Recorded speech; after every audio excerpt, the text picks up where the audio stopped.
Hello नमस्कार विद्यार्थी मित्रांनो, आपलं सर्वांचं स्वागत आहे आपल्या या यूट्यूब चॅनलमध्ये. विद्यार्थी मित्रांनो, महाराष्ट्र गट क सेवा संयुक्त पूर्व परीक्षा 2025 MPSC combined group C pre exam 2025ची जी आज म्हणजे जी 11 जानेवारी 2026 रोजी जी एक्झाम घेण्यात आली होती त्याची आज फायनल आन्सर की आलेली आहे. आणि फायनल आन्सर कीनुसार त्याच्यामध्ये एकच प्रश्न पूर्ण 100पैकी एकच प्रश्न रद्द करण्यात आलेला आहे. तर आपल्या सेटनुसार आपण प्रत्येकाने बघून घ्यावा की कोणता प्रश्न आहे. ए वाले, बी आणि सी आणि डी यामध्ये एकच प्रश्न रद्द झालेला आहे. त्यामुळे आता जी कटऑफ आहे ती 99 पैकी असणार आहे. म्हणजे एक प्रश्न अक्षरशः रद्द करण्यात आलेला आहे. एकतर त्याचा प्रत्येकाला प्लस पॉईंट झालेला असेल किंवा मग एखाद्याला तो त्याचा मायनस पॉईंटसुद्धा झालेला असेल एक प्रश्न रद्द झाल्यामुळे. कारण काही जणांचं कसं असतं, फर्स्ट आन्सर कीनुसार ते त्याचं प्रश्नाचं उत्तर बरोबर असतं, पण आता ही प्रश्न रद्द झाल्यामुळे त्याचा एक प्रश्न कॅन्सल झाला, म्हणजे त्याच्या काउंटिंगमध्ये जो एक प्रश्न कमी करण्यात आलेला आहे. आणि फर्स्ट आन्सर कीनुसार ज्या विद्यार्थ्याचा हा प्रश्न चुकला असेल तर त्यांनी तो मायनसमध्ये काउंट केला होता. त्यामुळे आता तो प्रश्न रद्द झाल्यामुळे त्यांचं ते मायनस ऐवजी आता तो प्लस होणार, म्हणजे आता .25चा त्यांना फायदा होणार आहे असं. कारण .25चा सुद्धा बऱ्याच विद्यार्थ्याचा पेपर राहून जातो. त्यामुळे हा काही विद्यार्थ्यांसाठी प्लस पॉईंट आहे तर काहीसाठी मायनस पॉईंट आहे. तर आज ही कंबाईन ग्रुप सीची फायनल आन्सर की आलेली आहे.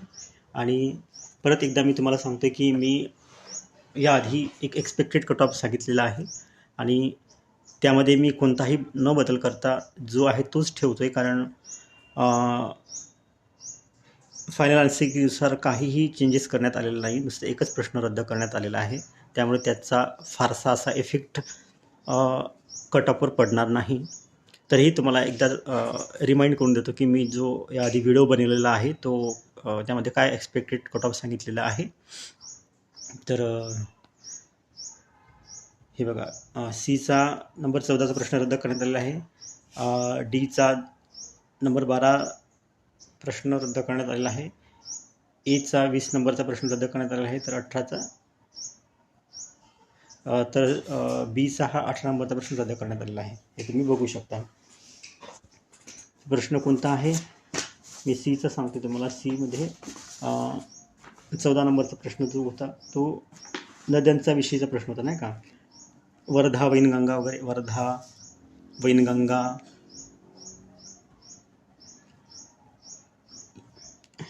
त्यांचा उगमाचा विषयी किंवा त्यांच्या पेंच, कान्हा, बाग ह्या वैनगंगेच्या उपनद्या आहेत अशी इत्यादी प्रश्न त्याच्यामध्ये असे ऑप्शन होते. पण हा प्रश्न आयोगाने रद्द करण्यात आलेला आहे. त्यामुळे हे तुम्ही बघू शकतात. तर विद्यार्थी मित्रांनो, तुम्हाला मी जो एक्सपेक्टेड कट ऑफ सांगितलेला आहे तोच, त्याच्यामध्ये काही बदल मी करणार नाही. मी आताहीच सांगेल की आताही वेळ गेलेला नाही आहे. ज्याही विद्यार्थ्यांना 48, 49, 50 या 3 रेंजमध्येच मी सांगतो की याच्यापेक्षा जास्त कट ऑफ जाणार नाही. 48 असणाऱ्यांनीही मेन्सची तयारी करावी असं मला वाटतं. कारण 48सुद्धा हा कट ऑफ जाण्याची शक्यता आहे. कारण 1540 जागा असणार आहेत. 1510 किंवा 1540 जागा असणार आहेत. आणि 48, 49, 50 ओपन कॅटेगरीच्या मुलांसाठी सांगतो आहे मी.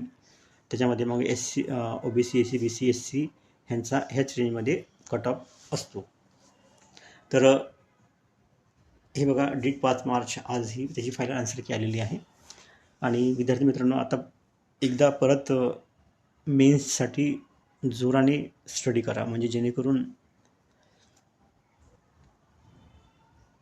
कॉम्पिटिशन भरपूर आहे. त्या कॉम्पिटिशनमध्ये येण्यासाठी तुम्हाला बराच वेळ द्यावा लागेल मेन्ससाठी. तर जो मी एक्सपेक्टेड कट ऑफ सांगितलेला आहे तो सेमच असणार आहे. 48, 49, 50 याच्यापेक्षा तो जास्त जाणार नाही. 48 असणाऱ्या मुलांनाही चांगल्या पद्धतीने अभ्यास करावा. 48 कारण 48सुद्धा कट ऑफ जाण्याची दाट शक्यता आहे. तर बाकी कॅटेगरी वाईज मी याच्या आधी व्हिडिओ बनवलेलाच आहे. वाटल्यास तुम्हाला त्याची लिंक मी तुम्हाला प्रोव्हाइड करतो. तर 48 असणारा विद्यार्थी, मुलगा, ओपनचा कॅन्डिडेट 48 असणाऱ्यांनी बिनधास्त स्टडी करावी असं माझं मत आहे. तर बाकी जे बोलत आहेत की सर मग आम्हाला 47 आहे, 47 पॉईंट काही आहेत, त्यांनीसुद्धा मेन्सची स्टडी करा. कारण केलेला स्टडी कधीही वाया जात नाही. जर चुकून 47 पॉईंट काही जर लागला, 47 जर लागला, तर मग तुम्हाला वेळेवर तुम्हाला खूपच धांदली होईल आणि अभ्यास नेमका कुठून सुरू करावा, कोणता विषय हाती घ्यावा किंवा कोणता विषय सोडून द्यावा.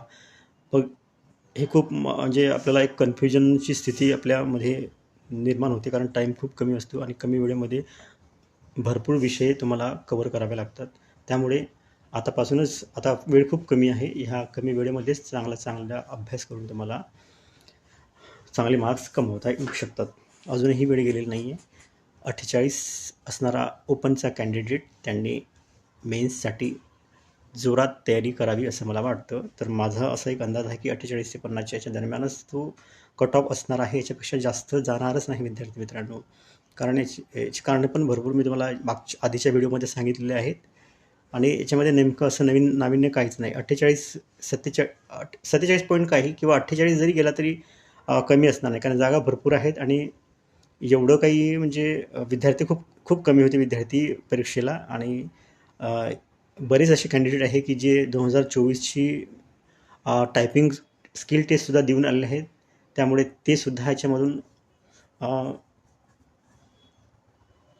मेन्ससाठी कमी असणार आहेत. त्यामुळे तुम्हाला चांगला खूप चान्स आहे. तर अभ्यास चांगला करा, जेणेकरून मेन्समध्ये चांगला स्कोर करता येईल.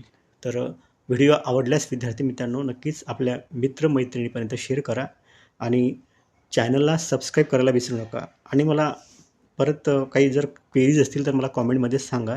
मी तुम्हाला त्याचं माझ्या पद्धतीने तुम्हाला त्याचं आन्सर देईल, जे असेल सोयीस्कर ते. तर आय होप विद्यार्थी मित्रांनो, थँक्यू सो मच.